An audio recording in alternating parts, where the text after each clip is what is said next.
자, 여러분 안녕하세요. 이번 시간에는 우리가 시험 범위 내용을 정리해보는 시간을 가져보도록 하겠습니다. 우리 시험 범위는 물리 파트 그리고 지구과학, 지질 파트가 되죠. 자, 그래서 여러분들이 물리 파트를 너무 어려워하는 것 같아서 물리 파트 내용을 정리하고 또 지구과학 파트도 암기할 게 좀 많았죠? 암기할 내용들을 다시 정리해 보도록 하겠습니다. 우리 수업 시간에 배운 내용을 한번 생각하면서 복습하는 시간을 가져보도록 하겠습니다. 자, 그러면 첫 번째로는 우리가 첫 번째 단원의 이름은 역학적 시스템과 안전이었죠. 시스템과 안전. 자, 이 단원에서 우리가 공부를 할 때는 가장 큰 얼개를 그리셔야 해요. 그래서 가장 큰 개념들이 무엇이었는지, 그 개념의 하위 개념들이 무엇이었고, 거기에 세부적인 공식들, 어떻게 적용할 수 있는지, 대표적인 유형인 무엇이 있는지, 이런 것들 한번 생각해 보면 될 것 같습니다. 그래서 첫 번째로는 우리가 뉴턴의 법칙들을 배웠어요. 가장 뉴턴의 법칙, 제1법칙, 뉴턴의 제1법칙을 우리는 무슨 법칙이라고 하죠? 그렇죠. 우리 이거는 관성의 법칙이라고 해요. 관성의 법칙. 자, 우리 관성은 계속 말하지만 관성은 자신의 운동 상태를 유지하려는 성질이에요. 운동 상태를 유지하려는 어떠한 성질이다. 자, 그렇다면은 질량은 클수록 관성이 크다고 했죠. 그래서 운동 관성과 정지 관성, 운동하고 싶어하는 애는 계속 운동하고 싶어하고 정지하고 있는 물체는 계속 정지해 있고 싶어한다 라는 거를 알 수가 있었어요. 그래서 대표적인 예로는 버스가 계속 운동하다가 정지하면 앞으로 쏠리는데 이는 운동하고 싶어하는 성질 때문이죠. 자신의 운동 상태를 유지하려고 하기 때문에 또 정지 관성은 정지해 있다 갑자기 출발하면 내가 정지해 있다 운동 상태를 유지하고 싶기 때문에 뒤로 쏠리게 되는 것이죠. 그래서 이제 뉴턴의 제1법칙. 자, 뉴턴의 제2법칙도 한번 복습해 볼까요? 자, 뉴턴의 제2법칙은 무슨 법칙? 그렇죠. 가속도의 법칙이에요. 자, 가속도 F는 뭐다? 힘은 어떤 질량의 가속도를 곱한 만큼 힘이라는 게 작용해요. 그래서 우리 단위를 보면은 킬로그램이고 가속도의 단위는 미터 퍼 세크 제곱이죠. 왜냐하면 속도는 미터 퍼 세크인데 가속도가 시간에 따른 속도의 변화량이니까 속도의 시간을 나눴으니까 미터 퍼 세크 제곱이 되죠. 그래서 이거가 너무 길기 때문에 이거를 뉴턴이라는 사람이 자신의 이름을 따서 이걸 뉴턴이라고 했죠. 이게 뉴턴의 제2법칙이에요. 제3번 보면은 뉴턴의 제3법칙.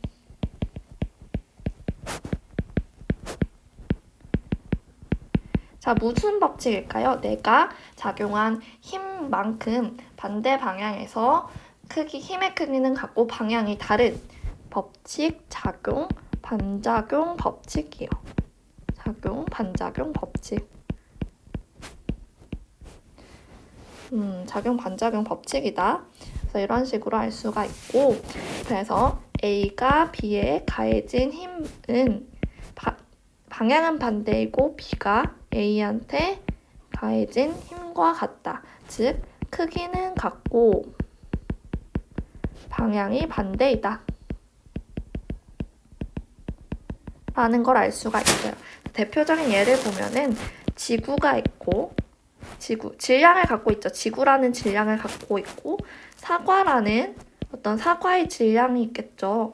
자, 지구와 사과가 있을 때 질량이 서로 다르죠. 서로 다르긴 하지만 이 지구가 사과를 1뉴턴만큼 만약에 잡아당긴다.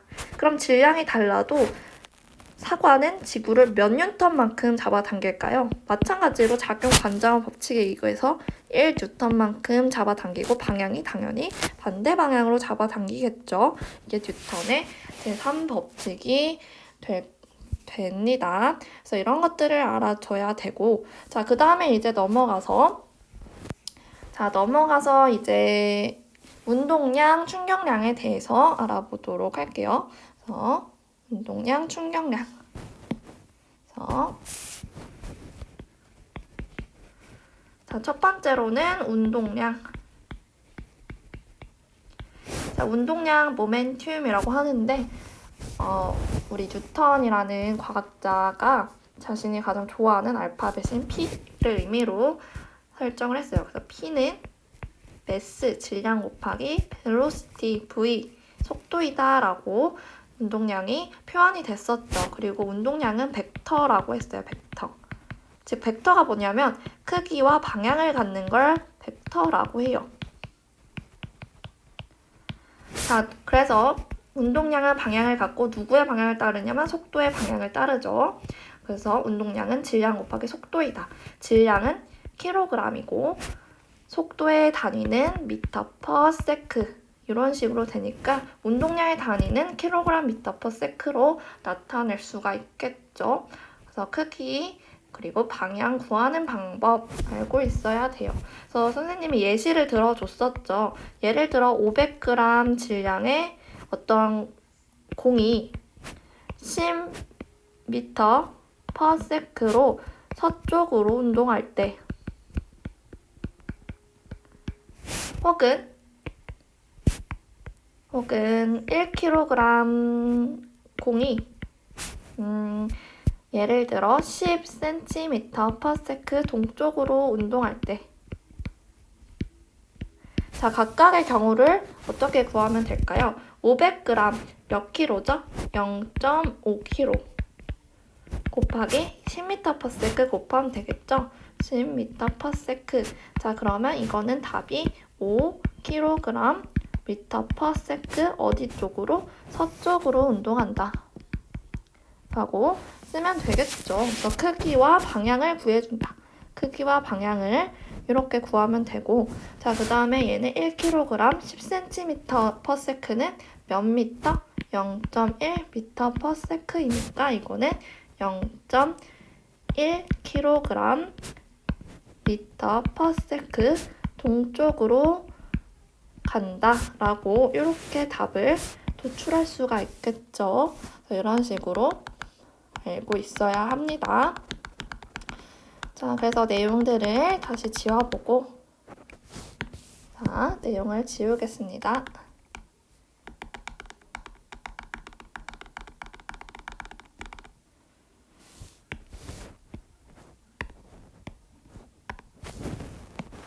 자, 그런 다음에 우리가 두 번째로는 충격량에 대해서 알아보았어요. 그래서 충격량 두 번째 해고. 두 번째로는 충격량.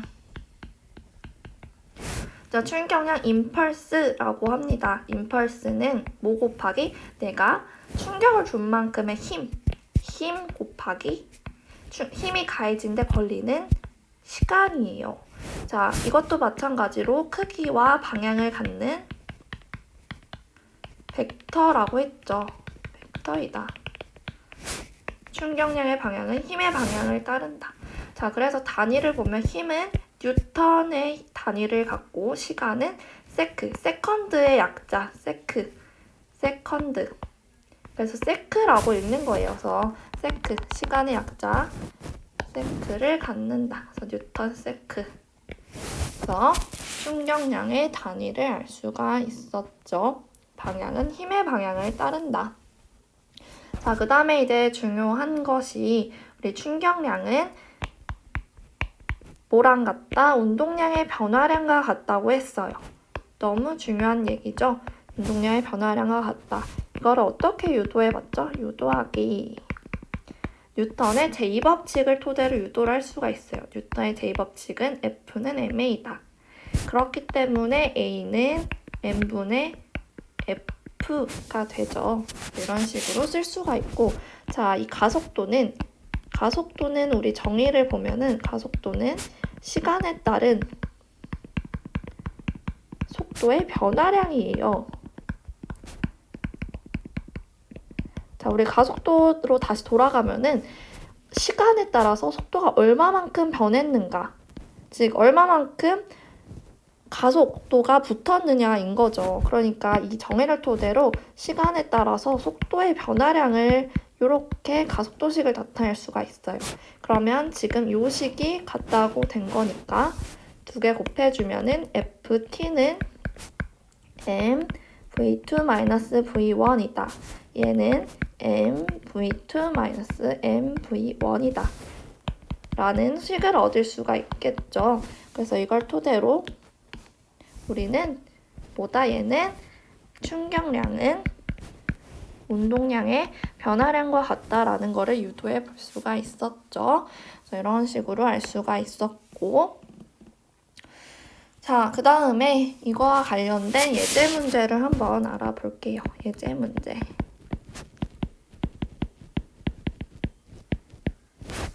예를 들어서 선생님이 수업 시간에도 예를 들어줬는데, 예를 들어 몇 킬로로 할까요? 한 10kg라는 질량의 물체가 자유낙하했다. 자유낙하 운동을 할 때, 자, 약 10초 후 땅에 도달했다. 이때 10초 동안 받은 충격량을 구하시오. 라는 문제가 나오면 어떻게 구할까요? 우리 충격량을 구하려고 하면은 충격량은 힘 곱하기 시간이었죠. 여기서 알 수 있는 물리량 체크해 보면은 질량 알 수 있고 10초 동안 시간 알 수 있죠. 그러면은 여기서 시간을 알 수 있고 힘이라는 걸 생각해 보면 힘은 질량 곱하기 가속도가 힘이죠. 그렇죠. 그럼 질량 알 수 있고 가속도를 보면은 가속도 보면 자유낙하 운동을 한다고 했으니까 자유낙하 운동을 할 때 받는 가속도는 무슨 가속도라 했죠? 그렇죠. 중력 가속도라고 했죠. 중력 가속도 9.8m/s 제곱이다. 라는 거를 알 수가 있어요. 그래서 이걸 토대로 풀이를 해보면은 10kg 물체가 9.8m/s 제곱의 가속도를 받고 얘가 10초 동안 받은 힘이니까는 이만큼의 힘을 10초 동안 받았다라는 거예요. 사실상 우리가 힘을 받고 있죠. 즉 질량과 우리가 지구에 살고 있으니까 중력 가속도를 받는 힘 그리고 시간. 그럼 이걸 계산하면은 몇이 되냐면 98 곱하기 10이니까 980. 그리고 단위 한번 계산해보면 킬로그램, 그 다음에 미터 퍼 세크 이런 식으로 되고 단위를 바꿔줘야 되는데 우리가 1뉴턴이라는 것이 1kg 곱하기 미터 퍼 세크 제곱이라고 했잖아요. 그러면은 이런 형태로 만약에 이거를 이런 형태로 바꿔주고 싶으면은 여기에 뭘 곱하면 된다 했죠? 여기에 세크만 곱하면 이런 형태로 변하겠죠? 그래서 결론적으로 이거는 980뉴턴 세크라는 어떤 충격량이 되고 충격량의 단위로 변환시킬 수가 있겠죠? 답은 980뉴턴 세크이다 라고 할 수가 있어요. 구할 수 있겠죠? 자, 그 다음에 이제 넘어가서 우리가 평균 힘 구하기. 자, 평균 힘 구하기.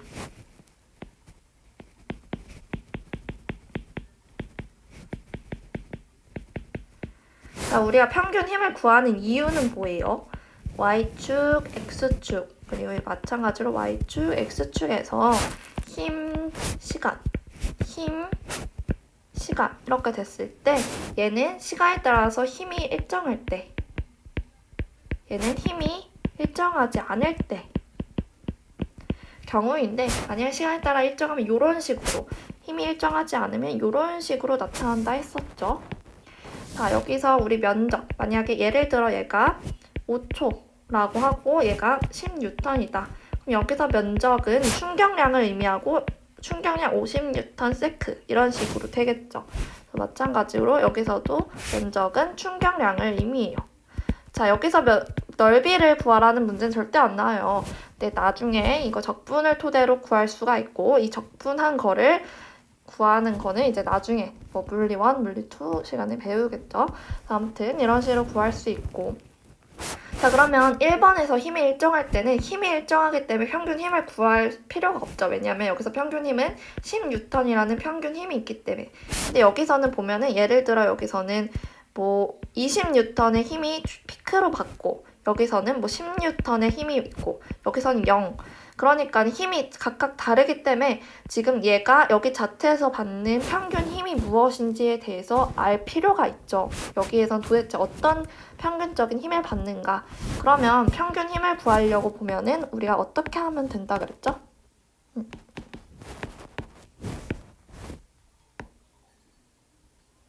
자, 잠시만.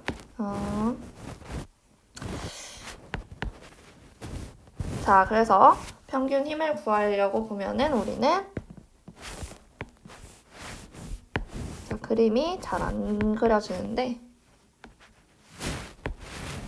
평균 힘을 구하려고 하면은 우리는 여기 평균 힘은 충격량, 즉 면적에 시간을 나누면 된다고 했었죠. 왜냐하면 우리가 충격량은 힘 곱하기 시간, 이 평균 힘을 구하고 싶으면 이 면적에 얘가 지금 여기서 받은 어떠한 힘이 받은 시간이죠. 힘이 받은 시간을 나눠주게 되면 우리 평균 힘을 구할 수 있다. 그래서 시간을 나눠주게 된다 라는 거까지 알 수가 있었고, 자, 그럼 이와 관련된 예제 문제를 한번 생각해 볼게요. 예제 문제. 우리 이거 교과서에도 나와 있어요. 그래서 예를 들어 10kg 질량의 어떤 공이 10m/s로 운동하다가 벽에 충돌해서 정지했다. 이때 운동하다가 몇 초로 할까요? 5초 후 벽에 충돌하여 정지했을 때 이때 평균 힘을 구하시오 라는 문제가, 이런 유형의 문제가 교과서에도 있죠. 그러면은 평균 힘을 구하려고 하면은 우리가 여기서 충격량을 구해야 하고, 충격량을 구하려고 하면 충격량은 운동량의 변화량과 같다 했어요. 그래서 내가 힘이랑 시간으로 구할 수 있느냐, 아니면 힘이랑 시간이 문제 주어지지 않았다면은 질량과 속도를 토대로 운동량 변화량을 토대로 충격량을 구하느냐를 할 수가 있겠죠. 그럼 여기 문제를 보면은 일단 질량 나와 있고 속도 나와 있으니까 힘과 시간으로 구하는 것보다는 운동량의 변화량으로 충격량을 구하는 게 더 맞는 문제겠죠. 그래서 지금 처음 운동량은 V1은 10m/s고 정지했다라 했으니까 나중 속도는 0이 되겠죠. 나중 속도는 0이다. 그러면 우리가 운동량의 변화량을 구해볼게요. 운동량의 변화량. 자, 운동량의 변화량은 뭐죠? 나중 운동량에서 처음 운동량을 뺀 게 운동량의 변화량이에요. 자, 나중 운동량 계산해 보면은 나중 지금 0m/s고 질량 10kg. 10kg라는 어떤 질량이 정지해 있는 운동량이라는 거죠. 말 그대로 정지해 있는 운동량이 0일 때 여기에서 뺀다. 처음 운동 그 량은 10kg 질량의 10m/s의 어떤 속도를 갖는다라는 걸 알 수가 있겠죠. 즉 0에서 몇 100kg m/s. 그러면은 운동량의 변화량은 마이너스 100kg m/s가 되겠죠. 그러면 이거 단위 바꿔주자고 했죠. 이 운동량의 변화량은 곧 충격량이고 이거 단위 바꾸면 아까처럼 마이너스 100N 세크 이런 식으로 되죠. 방향이 마이너스가 나오는 건 방향이 반대 방향으로 나타난다라는 소리예요. 반대 방향. 그러면 충격량 구했으니까 우리가 평균 힘을 구하면은 충격량의 시간을 나누면 되니까는 마이너스 100 뉴턴 세크에 뭘 나눠주면 되죠? 5초라는 시간을 나눠주면 되겠죠? 시간. 자, 여기 시간을 나눠주면 된다. 그래서 여기는 답은 초 없어지고 마이너스 20 뉴턴이다 라는 걸 알 수가 있고, 받은 평균이면 마이너스 20이고 마이너스가 붙는 이유는 우리가 그림을 보면은 이 지금 10kg 질량이 공이 여기 와서 벽에 충돌해서 정지했을 때 얘가 받은 힘은 어느 방향이다? 처음 방향과 반대 방향인 여기 방향으로 작용 반작용 법칙에 의해서 이쪽으로 힘을 받았다는 소리예요. 우리가 물리를 공부할 때 이 마이너스가 붙는 이유는 여기가 지금 x, y, g 이런 좌표가 있다고 했을 때 지금 0점을 기준으로 오른쪽으로 갈수록 양수, 왼쪽은 음수예요. 그럼 이렇게 운동하면은 플러스의 힘을 받는 거고 이쪽으로 가면 마이너스 힘을 받는 거죠. 즉 마이너스라는 거는 이쪽 방향으로 힘을 받고 있다라는 소리예요. 그래서 만약에 크기를 구하라 하면 마이너스 20 그리고 방향은 반대이다 라고 써주면 돼요. 마이너스가 나오면 방향은 반대 방향으로 20N의 평균 힘을 받았다 라고 쓰면 되겠죠. 그래서 여기까지가 평균 힘 구하기 내용이었고, 자 그러면 다시 다시 예제 문제를 풀어볼까요? 예제 문제 다시. 자 예를 들어서 어떤 공이 있어요. 그래서 임의의 10kg일 수도 있고 20kg일 수도 있고, 예를 들어 임의의 질량 m이라는 물체가 운동을 했는데 몇으로 운동을 했냐면 2v라는 속도로 운동을 했다고 한번 가정을 해볼게요. 그러면 얘가 운동을 하다가 어떤 벽에 충돌을 하고 이 충돌에 여기서 부딪히는 어떤 충돌을 하는 힘에 의해서 다시 반발력으로 튕겨져 나왔는데 얘가 지금 유체가 아니고 고체잖아요.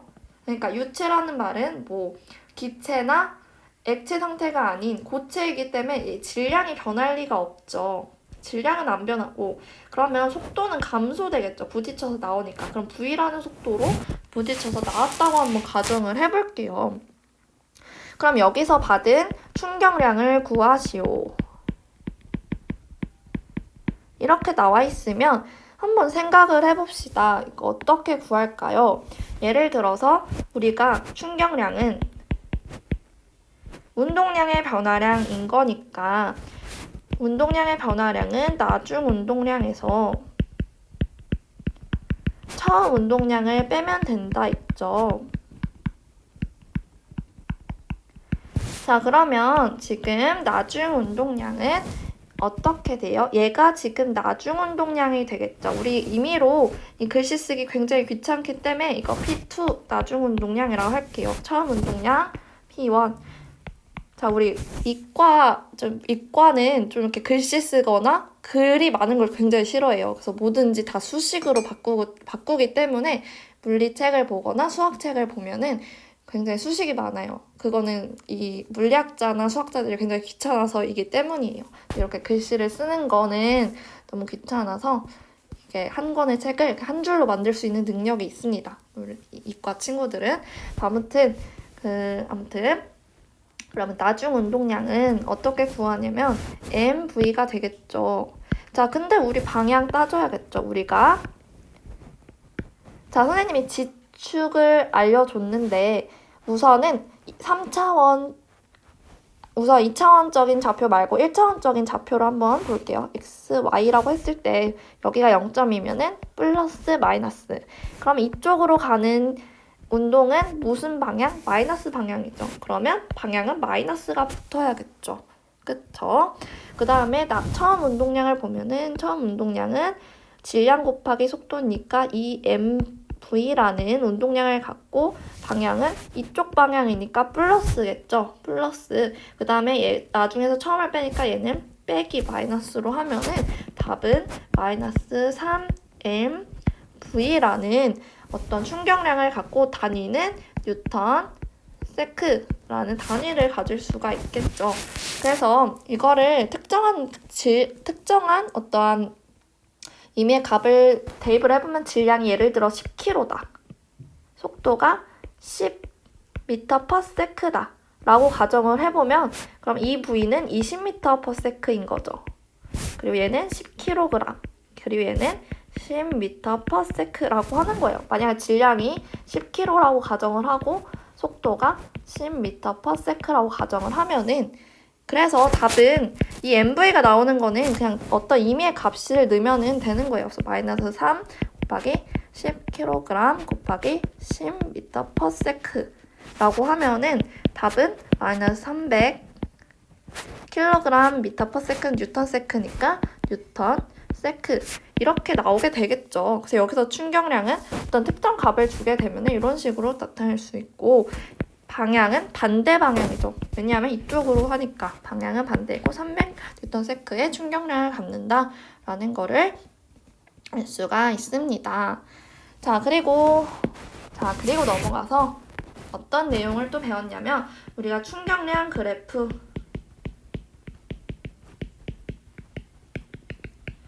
충격량 그래프 우리가 이 내용은 공대를 가든 뭐 자연과학대학을 가든 어느 곳을 가든 굉장히 중요한 내용입니다. 그래서 힘, 시간으로 봤을 때 계속 가져 이 그래프 A라는 그래프, B라는 그래프가 있다고 가정을 할 때 이렇게 가정을 할 때 지금 우리가 A라는 그래프의 면적과 B라는 그래프의 면적이 같다고 하자. 이 S도 면적이라는 거예요. 그래서 면적을 쓰기 귀찮아서 기호로 쓴 거니까 헷갈려하지 말고 A 면적과 B 면적이 같다. 즉 면적이 같다. 이 면적과 이 면적이 같다. 그러면은 뭐가 같다? 면적은 충격량이니까 A의 충격량과 B의 충격량이 같다. 라는 걸 알 수가 있겠죠.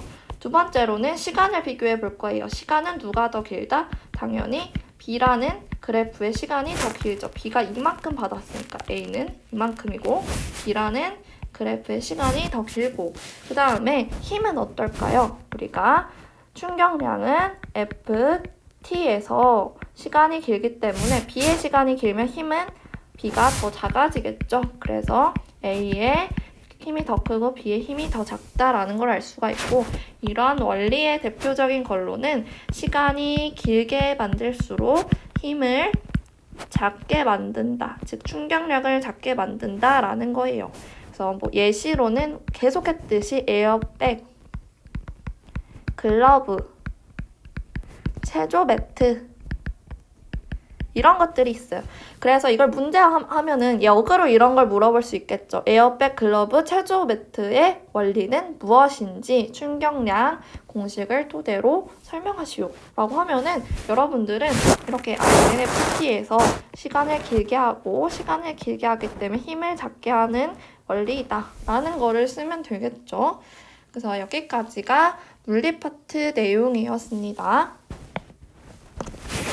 이제 넘어가서 이번 시간 지금은 지질시대에 대해서 알아보도록 할게요. 교과서 202쪽부터 207쪽. 범위가 굉장히 좁아요. 그쵸? 좁죠? 그래서 여러분들이 공부하기에 굉장히 쉬울 거라고 생각합니다. 여기서도 암기할 게 굉장히 많습니다. 선생님도 학생 때 계속 말했지만 이 지질 파트 정말 싫어했어요. 과학은 어떤 원리를 토대로 알고리즘을 도출하는 학문이 과학인데 문과적 성향이 강하죠. 지질 파트는 암기할 내용이 너무 많아요. 그래도 우리 중간고사 범위는 암기할 내용이 많이 없기 때문에 한번 알아보도록 할게요. 그래서 우리 첫 번째로는 지질시대에 대한 내용을 배웠어요. 지질시대는 지구 탄생 46억 년 전부터 현재까지를 지질시대라고 해요. 그쵸? 이거 너무 길잖아요. 그래서 우리 과학자들은 분류하고 나누고 또 분석하는 걸 굉장히 좋아해요. 이 지질시대 그냥 냅두지 않겠죠? 이것도 분류하고 분석하고 싶어 해요. 그래서 분류를 해요. 그래서 구분을 한다. 그래서 구분을 하는데 그 기준이 되는 애는 누구이다? 생물의 급격한 변화예요. 생물의 급격한 변화. 즉, 화석 종류의 변화. 그렇죠. 화석 종류가 변하는 거 기준으로 우리는 지질시대를 나누죠. 그래서 우리가 누대라는 얼개로 나누고 그 다음에 대, 그 다음에 기, 그 다음에 세. 얘를 다시 대로 나눈 거고 대를 다시 기로 나누고 기를 다시 세로 나눈 거예요. 엄청 잘게 쪼갠 거죠. 잘게 쪼개는데 너무 긴 지질시대, 이렇게 지질시대 엄청 긴데 46억 년 전부터 현재까지를 세 단위로 쪼갰는데 시작하는 누대, 시생누대, 그리고 원생누대라고 하죠. 원시생물들이 나타나는 원생누대, 그 다음에 나타날 현자 써서 현생누대. 자, 이거는 묶어서 성캄브리아 시대라고 했죠. 성캄브리아 시대. 얘는 세 개로 나눌 수 있었다 했어요. 그래서 얘는 여기까지는 고생대, 여기까지는 중생대, 여기까지는 신생대라고 나눌 수 있다. 자, 그리고 다시 이걸 누대로 나누고 대로 나누고 다시 기로 나눈다고 했는데 성캄브리아 시대는 기로 나누진 않고 고생대도 기로 나눈다 했는데, 자, 이거는 알고 있으면 좋다고 했어요. 그래서 카모실대 석패다. 카모실대 석패.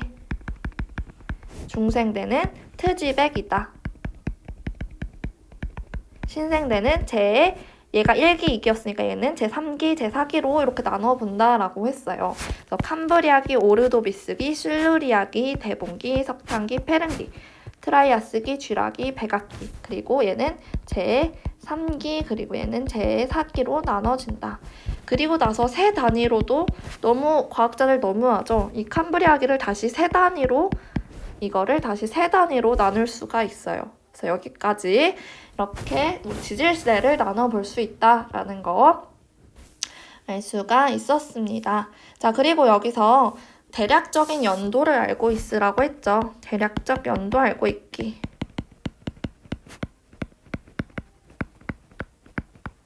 자, 대략적인 연도 알아라 했는데 성캄브리아 시대, 그리고 고생대, 중생대,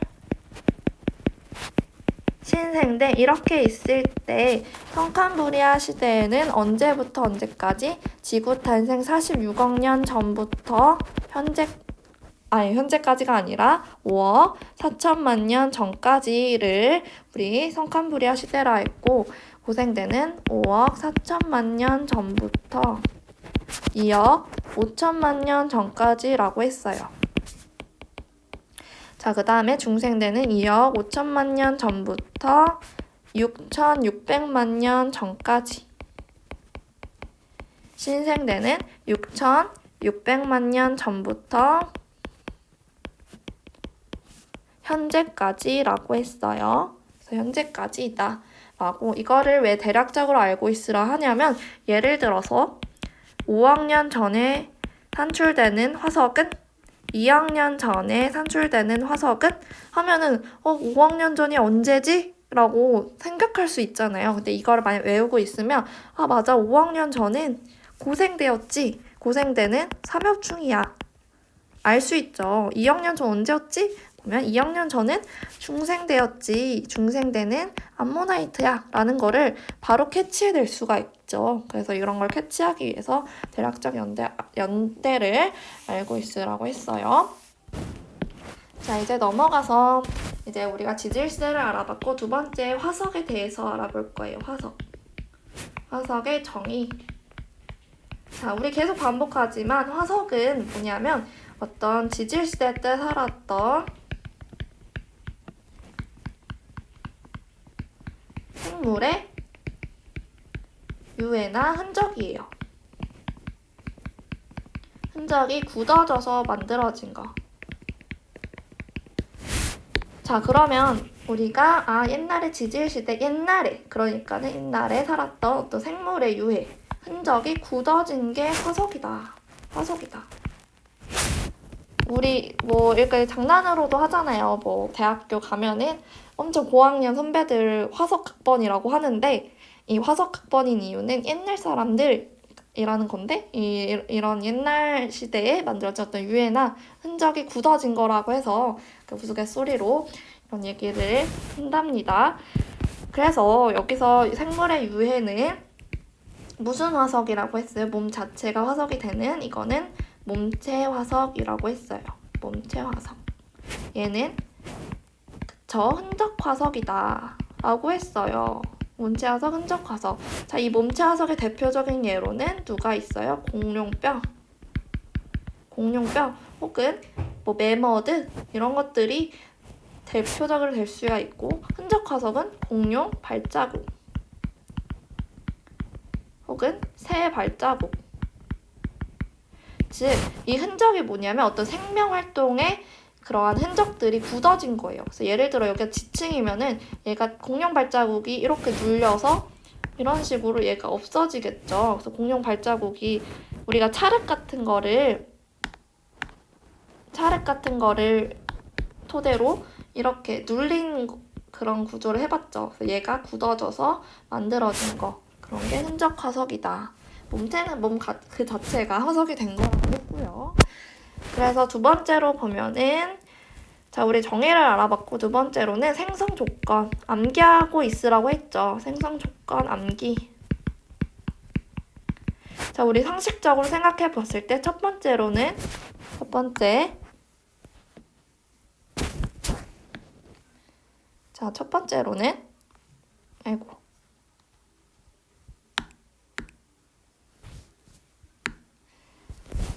번째, 단단한 부분이 존재해야 한다. 당연하죠. 단단한 부분이 있어야 어떤 지층에 화석이 들어갔는데 여기에 만약에 유기체 성분, 그러니까 썩기 좋은 탄소라기보다는 예를 들어 유기물, 이런 유기물들이 많으면은 얘네들은 썩겠죠. 밑에 썩으니까는 얘가 화석으로 보존될 수가 없겠죠. 두 번째로는 어떻게 돼야 될까요? 두 번째로는 개체수가 많아야 되겠죠. 즉, 표본 자체가 많아야 한다. 표본 자체가 많아야 어떤 화석이 될 수가 있다라는 거고, 자, 그 다음에 빠른 메모리 될수록 좋다고 했어요. 빠른 메모리여야 한다. 빨리 매몰돼야 한다. 예를 들어 느리게 매몰되면 얘가 생명체가 어떤 공룡이 죽었어요. 이 공룡이 죽고 얘가 천천히 매몰되면 바람이 불고 비가 내리고 또 다시 얘가 침식되고 또 비가 내리고 바람이 불고 하면서 얘가 없어져 버리겠죠. 여기 썩어서 없어질 텐데, 만약에 이 공룡이 죽은 다음에 갑자기 빨리 메모리 돼버리면 여기 지층이 쌓이면서 얘를 다시 누르겠죠. 압력에 의해서. 압력을 누르면은 얘는 이렇게 눌린 다음에 얘가 어떤 작용을 받냐면 화석화 작용을 받아요. 그래서 이거 탄소가 많이, 유기체에는 탄소가 많은데 이 탄소가 압력을 받으면 굉장히 단단해지게 돼요. 우리 탄소가 단단해지는 걸 다이아몬드까지 가긴 하지만 다이아몬드까지는 가지 못하고 이런 압력을 받으면 엄청 단단해지게 되면서 화석이 될 수가 있다. 그래서 이렇게 빠른 메모리일수록 좋다고 했어요. 네 번째로는 지각 변동을 어떨수록? 지각 변동이 뭐냐면 지각 변동은 화산, 지진, 그리고 산이 만들어지는 조산운동, 이런 것들을 우리는 지각 변동이라고 해요. 근데 이런 것들이 만약 많이 받으면 화석이 될 수 없겠죠. 그래서 지각 변동을 적게 받을수록 좋다라는 거를 알 수가 있습니다.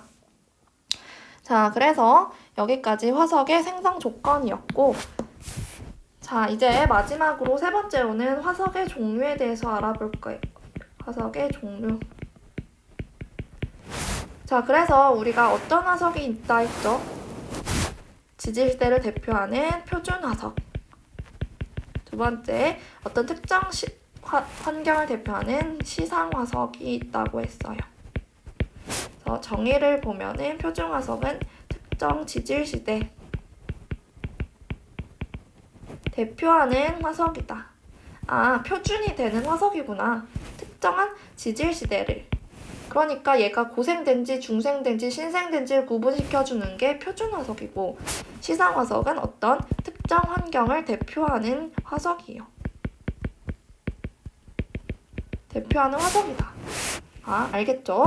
그러면 조건을 한번 보도록 할게요. 조건을 보면은 첫 번째고 표준 화석의 조건은 생존 기간이 짧아야겠죠. 왜냐하면 나는 고생대를 대표하는 앤데, 중생대 대표하는 앤데, 신생대를 대표해야 하는데 너무 길게 살면은 어떤 지질세를 알려주는 지표가 될 수 없겠죠. 그래서 나는 여기에만 살고, 즉 생존 기간이 이렇게 짧은 애들이어야 되겠죠. 두 번째로는 분포 면적은 넓어야 해요. 지구 전체에 여기에도 살고 여기에도 살고 모든 면적에서 다 살았을 경우에 어떤 특정한 그 지질세를 대표할 수 있는 조건이 되겠죠? 조건이 될 수 있다. 알 수 있고. 자, 세 번째로는 표본이 많아야 화석이 될 수 있는 확률이 높아진다. 우리가 수학적으로 확률적으로 이 표본이 많아야 얘가 살아남아야 어떤 확률이 높아지는 거기 때문에 개체 수는 많아야 될 거예요. 그렇죠. 이런 것들을 할 수가 있고 시상 화석은 반대로 생존 기간이 길어야 해요. 생존 기간이. 왜냐하면 지금까지도 살고 있는 어떤 시상 화석들은 토대로 예를 들어 고사리나 산호를 토대로 얘네가 어떤 환경에서 자라는 것을 유추해 볼 수 있는데 만약에 멸종해버린 어떤 이상한 식물체들이 멸종했는데 얘가 언제 살았는지를 유추해 볼 수가 없잖아요. 어떤 환경에서 살았는지 유추해 볼 수가 없으니까 지금까지 살고 있는 생존 기간이 긴 화석들을 이용해야 한다라는 거입니다. 그 다음에 두 번째로는 분포 면적은 당연히 특정 환경을 대표하기 때문에 분포 면적은 좁아야겠죠. 좁다. 세 번째로는 개체수는 당연히 같은 조건이에요. 개체수 당연히 많아야 할 거고 그리고 네 번째로는 환경 변화에 민감해야 한다고 했어요. 변화에 민감해야 한다. 자, 예를 들어서 환경 변화에 민감하지 않다. 즉 둔하다. 환경 변화에 둔한 애들은 자, 여기에서도 살고 여기가 바다. 뭐 여기가 바다이고 여기 육지. 여기는 습함. 여기는 건조. 둔한 애들은 여기서 다 살겠죠. 그럼 특정 환경을 대표할 수가 없는데 만약 환경 변화에 민감한 애라면은 바다에서 살면은 죽고 육지에서 살면 살고 습하면 살고 건조하면 죽고 그러니까 이런 식으로 어떤 환경 변화에 민감하면 특정한 환경을 대표할 수 있게 되는 거죠. 그래서 환경 변화에 민감해야 된다라는 조건들이 있습니다. 자, 그래서 여기까지가 우리 시험 범위였고 시험 범위 뭐 여러분들 계속 썼겠지만 교과서 100쪽부터 111쪽까지 프린트 전체 두 번째로는 교과서 202쪽부터 207쪽까지 프린트 3쪽 그림까지 라고 말을 해줬죠. 그래서 우리가 4반 친구들한테는 문제 수를 알려주지 못해서 다시 한번 공지를 해보면 선생님이 8문제 출제했고요. 이 중에 6문제가 객관식이에요. 그리고 한 문제는 단답형이고 한 문제는 서술형입니다. 그래서 지금까지 배운 내용을 잘 복습해보고 교과서 프린트 토대로 잘 정리하고 또 수업 내용 필기한 거 잘 해보면 다 맞을 수 있게 출제를 했어요. 너무 어렵게 출제하지 않았으니까 걱정 안 해도 되고 자, 여기까지가 시험 범위 내용이고 잘 정리해서 우리 다다음 주 오프라인 등교할 때 봅시다. 수고하셨습니다.